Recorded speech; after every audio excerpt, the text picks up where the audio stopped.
Agradecemos la repercusión que ha tenido este tema en Facebook. Como habíamos dicho ya la semana pasada y lo venimos reiterando, tenemos buena participación de muchos colegas desde distintos lugares de Latinoamérica, de Chile, de Bolivia. Aquí voy a leer algunos de los que nos han llegado. Alonso López Rubalcaba dice: llevo 2 años ejerciendo como psicólogo y me ha sido complejo vincular la psiquiatría. Silvia Ramírez dice: se vinculan perfectamente cuando cada uno interviene en el momento necesario. No hay un versus, hay un complemento. El versus es un invento de los psicólogos y los psiquiatras, pero de ninguna manera de la psicología y de la psiquiatría. Ernesto Rodríguez Carriló: no veo la situación, lo compruebo en mi práctica diaria y en el posgrado que coordino. Hilary Domínguez: uno utiliza medicamentos y el otro técnicas para hacer la catarsis. Fabiana Segura dice: no necesariamente el psiquiatra usa solo medicamentos, creo que eso es también un mito para desprestigiar a los psiquiatras. Aurín Gutiérrez Medina dice: son complementarios y en algunos trastornos específicos. Manuel Solares Arellano: somos los mismos locos, perseguimos un bien común, unidos. Alonso dice: mi formación como psicólogo llevé psicofármaco, más que analizar el beneficio de una droga, se analizan los efectos colaterales. Por ello me resulta complejo remitir con psiquiatras. Mis pacientes con trastornos depresivos los atiendo con medicina homeopática. Se obtienen excelentes resultados sin efectos colaterales. Desde luego que cada compañero tiene su metodología en un abordaje terapéutico y es respetable. Ernesto dice: hoy en día la asistencia en salud mental no solo puede ser la experiencia de cada quien, debe basarse en la experiencia, sí, pero en combinación con la mejor evidencia. No podemos mantener un paciente con depresión mayor sufriendo sin antidepresivos porque somos psicólogos. El trabajo en conjunto, en todo caso, si el psiquiatra no hace psicoterapia, debe ser la norma. Y siguen los comentarios que luego seguiré leyendo y de alguna manera nos hace pie a la pregunta que hemos dejado, ¿no, Víctor? El tema este de cuáles son los riesgos cuando un dogmático o, como dijimos, un fundamentalista se cierra en la idea de yo de mi lugar te voy a curar y no necesito a nadie más. Ya sea un psiquiatra o ya sea un psicólogo, ¿no? ¿Cuáles son los riesgos? Los riesgos son la falta de diagnóstico preciso. Cuando uno hace el diagnóstico correcto, sea un psiquiatra o sea psicólogo, el camino a seguir va a ser certero. Cuando no hay diagnóstico correcto, los resultados pueden llegar a ser catastróficos. Hay 2 grandes grupos, como vos sabrás, de trastornos de las personas, que son los trastornos psiquiátricos mayores y los trastornos psiquiátricos menores. Los trastornos psiquiátricos mayores son más bien del campo de la psiquiatría y de la psicofarmacología, y los menores son digamos, del campo mixto.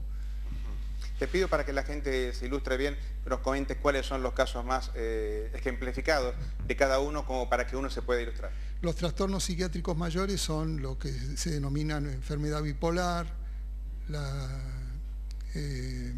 psicosis, la esquizofrenia, y los trastornos psiquiátricos menores son las llamadas neurosis, estados de ansiedad o de angustia. Bien. En la propaganda, como suele pasar, todos intervenimos con mucha ansiedad en este programa, salió una pregunta que justamente pasó con el tema del ataque de pánico, que es un tema bastante habitual, que no sé vos si lo ves así, yo sí lo veo cada vez más frecuente, cada vez más desnudo, tal vez, ¿no?, a la realidad, por lo menos, de lo que a uno le llega a terapia. Y está, digamos, la intervención en donde hasta un cierto punto un psicólogo puede ayudar, pero si la persona recurre permanentemente a este estado y no puede tener una vida social, hay algo ahí que evidentemente los psicólogos no podemos hacer solos. Y ahí es donde justamente, digamos, sin embargo este caso a veces es minimizado por muchos psicólogos y supone que una persona simplemente tiene una fobia generalizada y ahí quedó la cosa. Por eso se preguntaba cuáles son los riesgos. ¿Qué le pasa a esta persona que al no ser tratada puede ir justamente incrementando sus factores, digamos, anímicos depresivos y de esa manera aislarse más del contexto? Incrementando sus síntomas y padeciendo inútilmente. Exactamente, exactamente. ¿Pero tiene cura esto, doctor? ¿Hay una medicación, algo como para tratarlo? Porque es cada vez más frecuente los ataques de pánico, como también el famoso panic attack, ¿no? Salimos. La versión inglesa, digamos. Claro, panic attack es estados de ansiedad aguda. Los estados de ansiedad aguda viene a ser algo, para ejemplificarles, para que lo entiendan mejor, como cuando un automóvil tiene una alarma antirrobo muy sensible que con la vibración de un caño de escape que pasa cerca se dispara, o apenas lo tocan se dispara la alarma. Eso es lo que sucede con los pacientes, las personas que tienen estado de ansiedad aguda o ataques de pánico. Eso se corrigen con medicamentos apropiados y con terapéuticas psicológicas. ¿Y dónde tengo que ir? ¿Con el psicólogo o el psiquiatra? Porque muchas veces muchos nos preguntamos eso. ¿Quién trata esta enfermedad que es tan frecuente en tantas personas? En realidad deben hacerse ambas cosas. Ambas cosas. Pero, digamos, como regla general, cuando un paciente con cuadros de ansiedad aguda mejora, pero no termina de curarse con una terapéutica psicológica, debe acudir a un psiquiatra para que lo medique. Se complementa, y del mismo modo, cuando un paciente es tratado psicofarmacológicamente de sus estados de ansiedad aguda y mejora, pero no del todo, necesita complementar con una terapia psicológica. Muy bien. ¿Miriam? No, yo estaba absorta escuchándolo porque realmente me interesa. Yo trabajo en neuroeducación, neurociencias, y esto tenía que ver con el diagnóstico certero que usted estaba diciendo, ¿no? ¿Qué miedos da ante un diagnóstico y esto de concurrir a un psicólogo, y teniendo en cuenta que no todos los profesionales, ¿no?, trabajan de la misma manera, siguen con el proceso y no llegan a ningún punto y a una recuperación del problema? Yo pensaba en los chicos, ¿no? ¿Cuántas veces dan vueltas sobre un diagnóstico erróneo? Y lo primero que tendrían que concurrir, por supuesto, psicólogo y psiquiatra, como para y hay un miedo, hay una cuestión entre los padres cuando hay una derivación de un control a nivel salud mental. Hay un miedo, no sé si usted está de acuerdo con esto. Sí, lo que pasa es que con los chicos tienen otras manifestaciones que no son como las de los adultos. Por ejemplo, un ejemplo muy común que vemos a diario es los chicos que expresan aburrimiento, que nada les conforme y que están aburridos. Esos chicos en realidad sufren de depresión. Claro. Coincido. Y debe ser tratada según cada caso. Coincido. Y los chicos hiperactivos, que a veces también he conocido muchas personas que los chicos son hiperactivos y los mandan al psicólogo o al psiquiatra para que los medique y los baje un poco. ¿Es un mito o es real esto que medican a niños tan chiquitos de aproximadamente de 6 a 12 años?